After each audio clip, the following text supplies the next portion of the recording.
Bismillahirrahmanirrahim. Islam adalah agama yang bersih dan orang Islam peduli dengan kebersihan. Peduli kebersihan diantaranya menyapu, merapikan buku,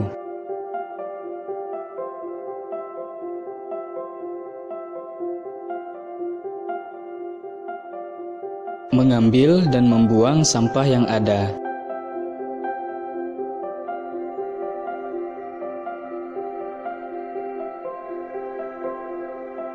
cuci tangan setelah membersihkan sesuatu.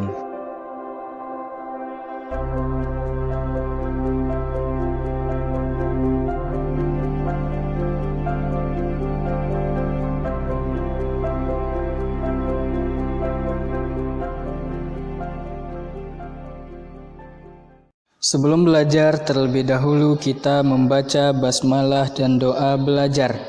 Bismillahirrahmanirrahim.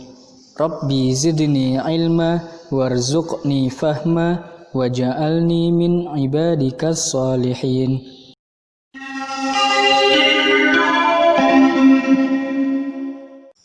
Ketika menghafal Al-Quran, kemampuan menghafal setiap orang itu berbeda-beda. Ada yang sekali membaca, dia sudah hafal. Alhamdulillah. Tetapi kemudian, kebanyakan orang tidak seperti itu. Maka apa cara kita untuk menghafal Al-Quran? Ada beberapa tips yang bisa antum pakai untuk menghafal Al-Quran.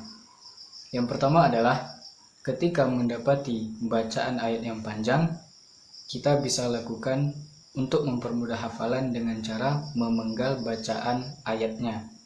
Maka kita penggal, kita potong-potong pendek. Tujuannya apa? Agar mudah untuk dihafal. Kemudian yang kedua, setelah kita potong pendek, kita penggal-penggal. Yang kedua adalah mengulang-ulang bacaan. Betul-betul diulang bacaannya, diperhatikan panjang pendeknya, diperhatikan makhrajnya. Betul-betul diulang. Diulang sebanyak-banyaknya, bisa 10 kali, bisa 20 kali, tergantung kecepatan menghafal antum. Kemudian yang ketiga adalah setelah diulang-ulang barulah dihafalkan. Insya Allah kalau antum ikuti 3 tips ini, apapun ayatnya akan mudah untuk dihafal dengan ikhlas karena Allah. Untuk murojaah hari ini surat Al-Baqarah ayat 6 sampai dengan 15. Bismillahirrahmanirrahim. Innal ladzina kafaru sawa'un 'alaihim a anzartahum am lam tunzirhum la yu'minun. Khatamallahu 'ala qulubihim wa 'ala sam'ihim wa 'ala absarihim ghishawatun wa lahum 'adzabun 'adzim. Wa minan nasi man yaqulu amanna billahi wa bil yawmil akhir wa ma hum bimu'minin. Yukhadi'una Allah wal ladzina amanu wa ma yakhda'una illa anfusahum wa ma yash'urun. Fi qulubihim maradun fazadahumullahu marada wa lahum 'adzabun alimun bima kanu yakdzibun. Wa idza qila lahum la tufsidu fil ardi qalu innama nahnu muslihun. Ala innahum humul mufsiduna walakin la yash'urun. Wa idza qila lahum aminu kama amanan nasu qalu anu'minu kama amana as-sufaha. Ala innahum humus sufaha walakin la ya'lamun. وإذا لقوا الذين آمنوا قالوا آمنا وإذا خلوا إلى شياطينهم قالوا إنا معكم إنما نحن مستهزئون الله يستهزئ بهم ويمدهم في طغيانهم يعمهون. Untuk hafalannya Al-Baqarah ayat 104. Setelah kita penggal-penggal, maka kita hafalkan Ya ayyuhalladzina amanu Ya ayyuhalladzina amanu Ya ayyuhalladzina amanu Ya ayyuhalladzina amanu Ya ayyuhalladzina amanu Ya ayyuhalladzina amanu Ya ayyuhalladzina amanu Ya ayyuhalladzina amanu Ya ayyuhalladzina amanu Ya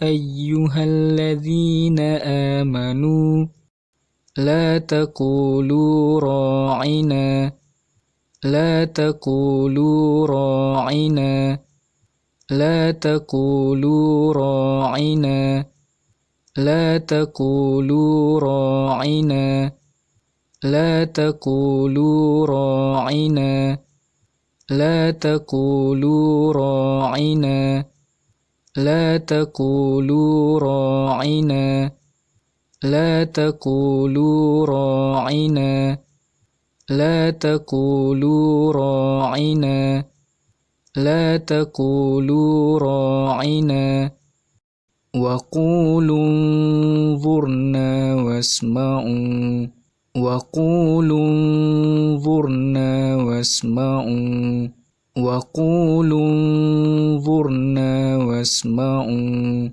Wa qulu unzurna wasma'u Wa qulu unzurna wasma'u Wa qulu unzurna wasma'u Wa qulu unzurna wasma'u Wa qulu unzurna wasma'u Wa qulu unzurna wasma'u Wa qulu unzurna wasma'u Walil kafirina azabun alim Walil kafirina azabun alim Walil kafirina azabun alim Walil kafirina azabun alim Walil kafirina azabun alim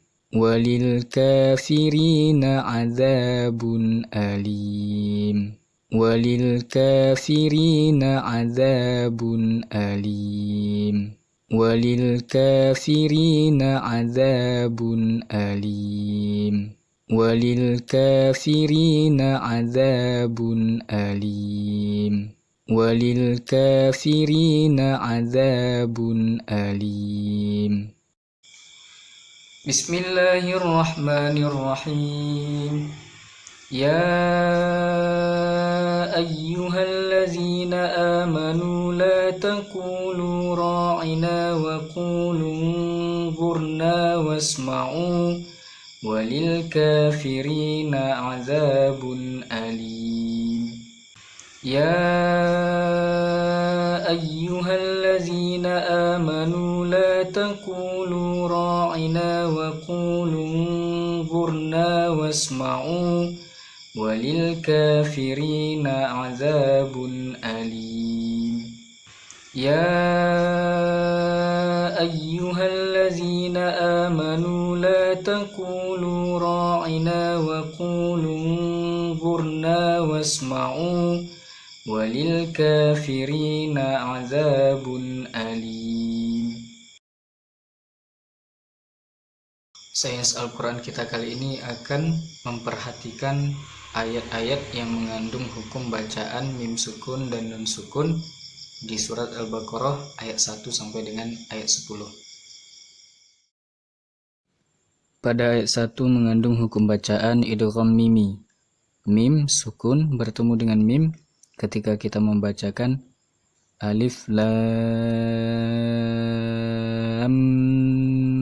mim.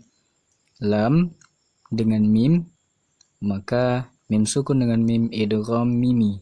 Di ayat yang kedua terdapat hukum bacaan idgham bila gunnah, yaitu tanwin bertemu dengan huruf lam. Di ayat yang ketiga ada hukum bacaan izhar syafawi, yaitu mim sukun bertemu dengan huruf ya. Kemudian ada ikhfa, nun sukun bertemu dengan huruf fa. Kemudian di ayat yang keempat ada hukum bacaan ikhfa, nun sukun bertemu dengan huruf zai. Ada dua bacaan di sini. Nun sukun bertemu dengan huruf zai. Kemudian ada ikhfa, nun sukun bertemu dengan huruf qaf. Kemudian ada izhar syafawi, mim sukun bertemu dengan huruf ya. Di ayat yang kelima ada hukum bacaan idgham bi gunnah, tanwin bertemu dengan huruf mim. Kemudian idgham bila gunnah, nun sukun bertemu dengan huruf ro. Kemudian ada izhar syafawi, mim sukun bertemu dengan huruf waw. Di ayat yang keenam ada hukum bacaan izhar, yaitu tanwin bertemu dengan huruf ain. Kemudian ada izhar syafawi, mim sukun bertemu dengan hamzah. Kemudian ada ikhfa, nun sukun bertemu dengan huruf dzal. Kemudian izhar syafawi, mim sukun bertemu dengan hamzah. Kemudian izhar syafawi, mim sukun bertemu dengan huruf lam. Kemudian izhar syafawi, mim sukun bertemu dengan huruf ta. Kemudian ikhfa, nun sukun bertemu dengan huruf dal. Kemudian izhar syafawi, mim sukun bertemu dengan huruf lam. Di ayat yang ketujuh ada izhar syafawi, mim sukun bertemu dengan huruf waw. Kemudian izhar syafawi, mim sukun bertemu dengan huruf ain.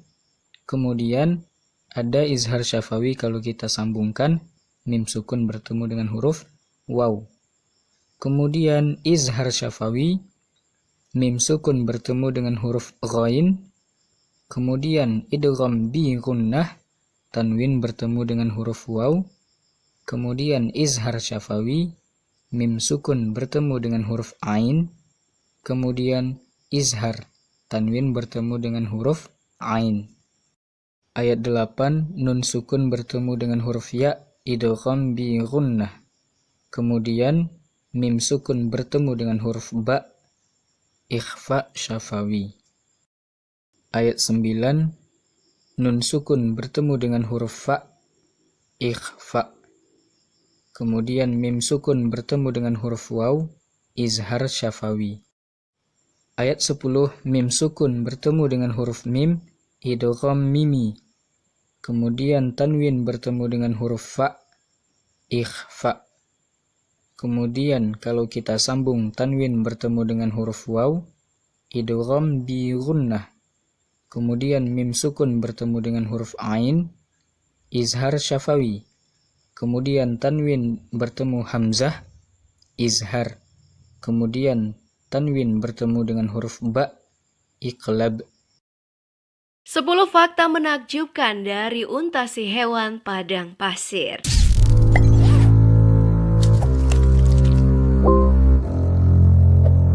Unta adalah salah satu hewan yang mampu bertahan hidup di daerah gurun dengan suhu yang tinggi. Seperti halnya domba, unta juga pada umumnya diternakan dan merupakan sumber utama dari susu dan daging. Unta bahkan digunakan sebagai alat transportasi oleh banyak suku-suku nomaden yang tinggal di daerah padang pasir. Nah, berikut 10 fakta menakjubkan dari unta si hewan padang pasir yang perlu kamu ketahui versi hewan populer.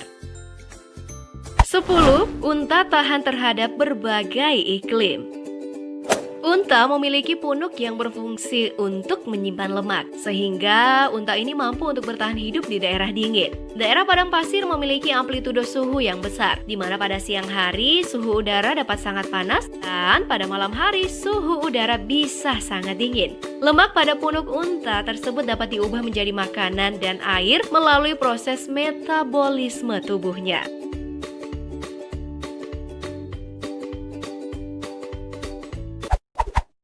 9. Unta mampu bertahan di padang gurun tanpa dehidrasi. Pada musim panas, unta akan minum sebanyak 30 liter air atau sekitar sepertiga dari berat tubuhnya secara sekaligus dalam waktu kurang dari 10 menit. Hal yang menakjubkan adalah jika dalam keadaan tanpa air, unta akan kehilangan 100 liter air dalam jaringan tubuhnya atau kehilangan 25% cairan tubuh dan tidak mengalami dehidrasi. Unta ini masih dapat bepergian jauh tanpa adanya pasokan air.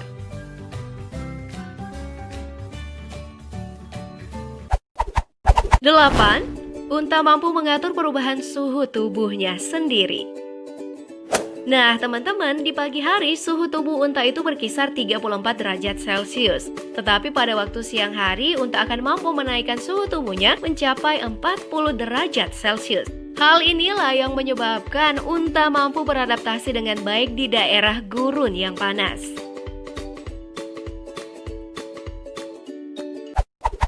7. Unta mampu tidak makan selama 14 hari.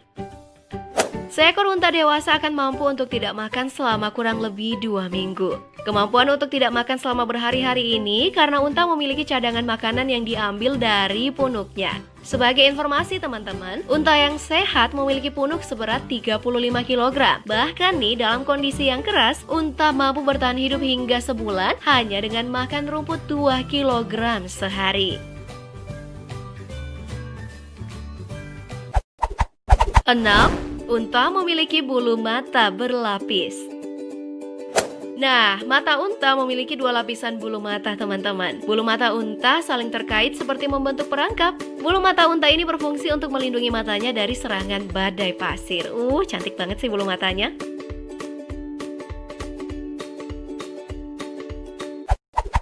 5. Unta memiliki kebiasaan buruk yaitu meludah. Nah, unta mempunyai sebuah kebiasaan buruk, teman-teman, yaitu meludah. Dalam kondisi tertekan, unta akan sering meludah dan ludahnya tersebut sangat berbau busuk. Keadaan tertekan ini misalnya saat marah, frustasi, dan ketakutan. Nah, unta ini mirip-mirip juga nih sama hewan yang namanya ilama, yaitu versi unta yang lebih kecil. Sifatnya sama, yaitu suka meludah.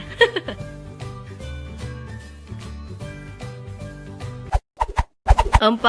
Unta senang berkoloni.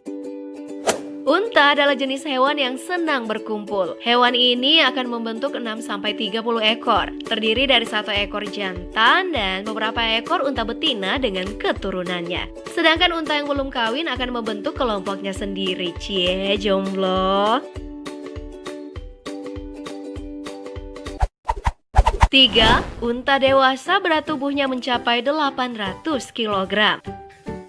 Nah, unta dewasa memiliki berat tubuh 300-800 kg dengan tinggi 2,1 meter. Dengan berat tubuh sebesar itu, maka unta dapat mengangkut beban 180 kg dan berjalan sejauh 40 km setiap harinya. Umur unta dapat mencapai sekitar 50 tahun.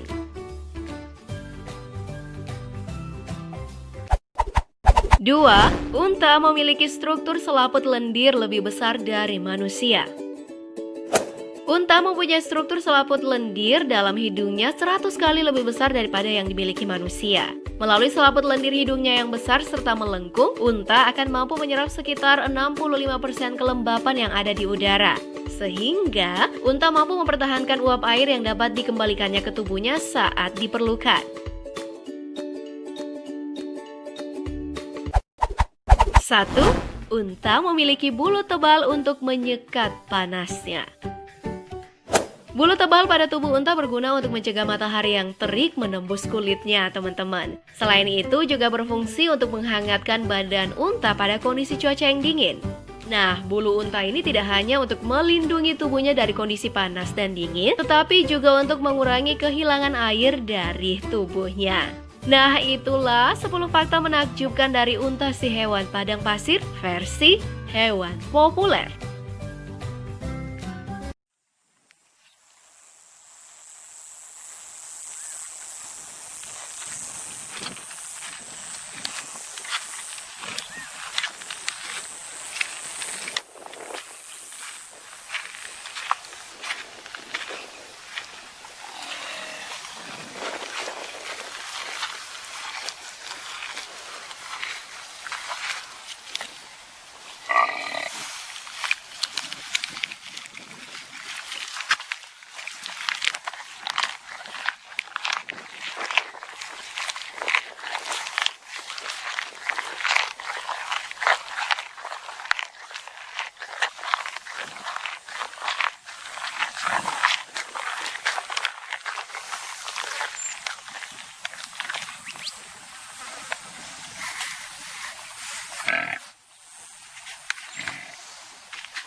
Hewan selanjutnya adalah burung hantu.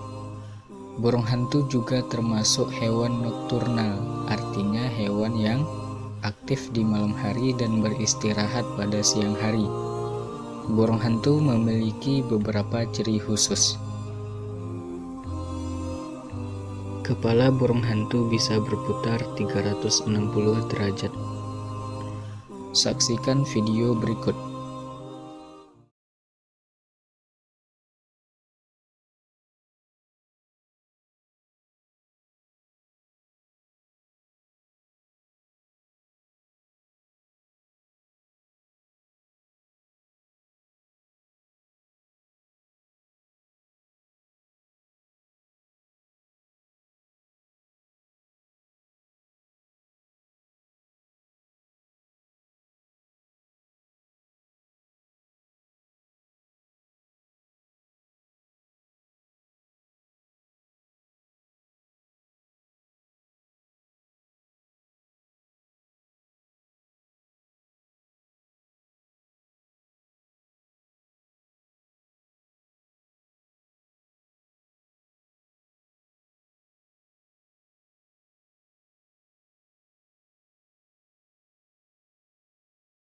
Burung hantu juga memiliki pendengaran dan penglihatan yang tajam.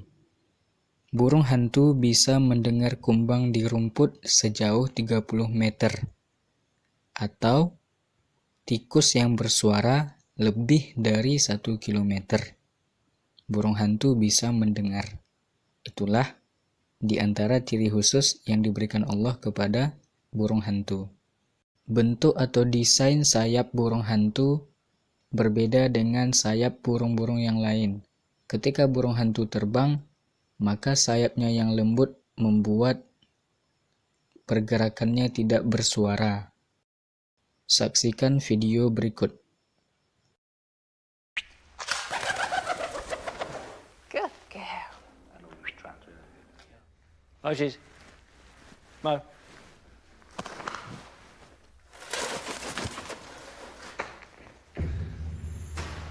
And now, it's Kenza's turn.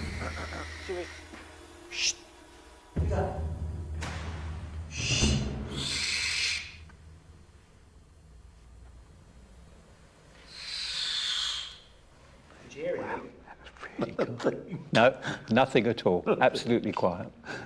It's amazing. But what have the microphones picked up? The decibel waveforms show the sound being generated by the birds in flight.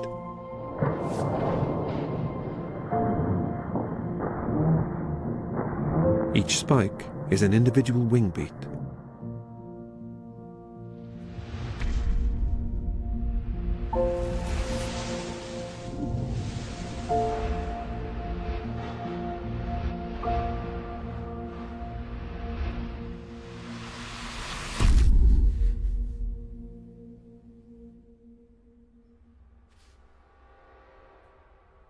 But with the barn owl, there's almost nothing. Even our array of super-sensitive microphones fail to pick up any sound of Kenza in flight. And here's the owl doing exactly the same.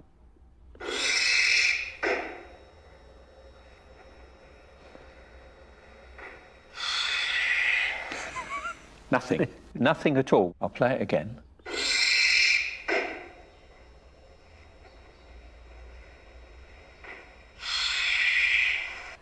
There's not a sound. Yes. That is really impressive, Yeah. isn't it? It shows that they really are silent flyers. So how does a barn owl fly so silently?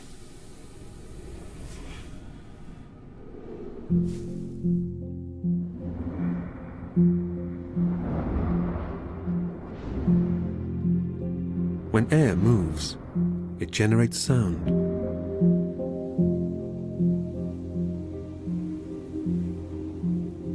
The more movement, the greater the sound. The pigeon's large body and small wings mean it can't stay airborne without a lot of fast flapping. This creates turbulence in the feathers below.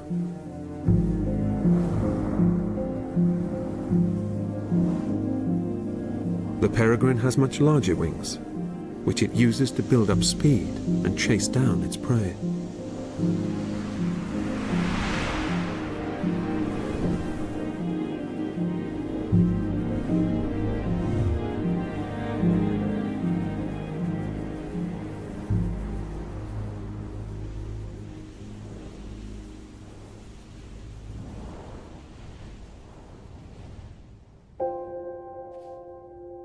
The barn owl is far more graceful.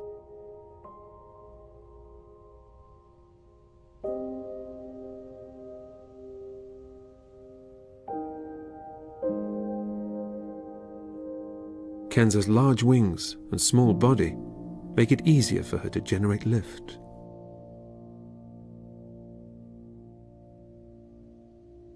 So just one gentle wing beat sees her gliding effortlessly through the air, creating little more than a whisper in the feathers below. This is the great horned owl's time. He's one of the largest and most powerful owl species in America. As dusk turns to dark, he looks down into a forest clearing. His eyes are tuned for optimal night vision. But more importantly, he listens. His ear-like horns are simply tufts of feathers. No one knows for sure what they're for, but they have nothing to do with hearing.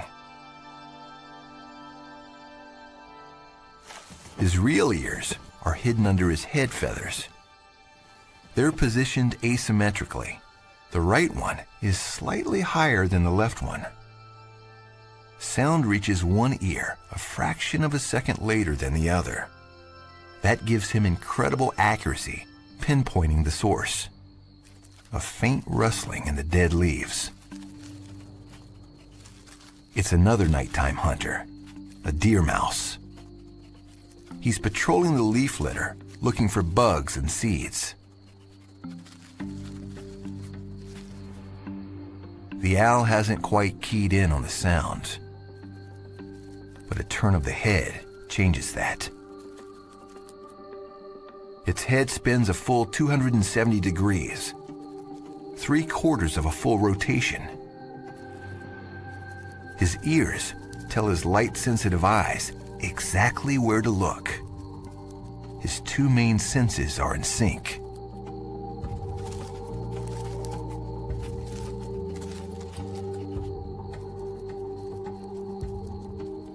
Target locked.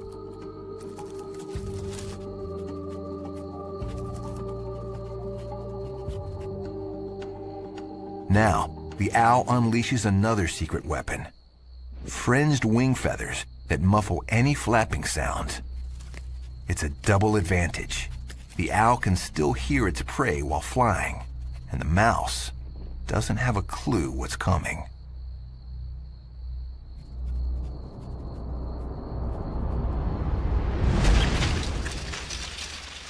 And probably never knew what hit him.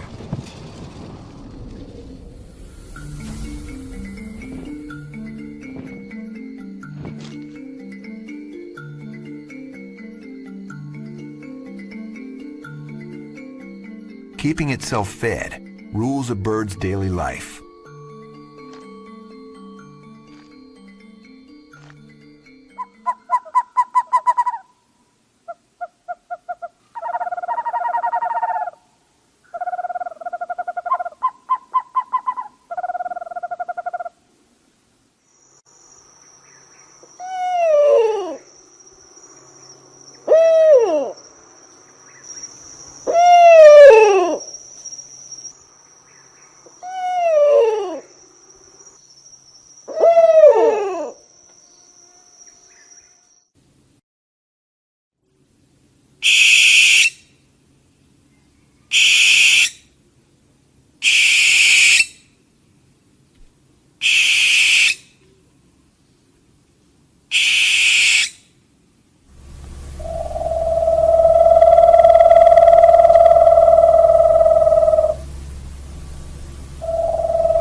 Kita tutup pelajaran hari ini dengan membaca hamdalah dan doa kafaratul majlis.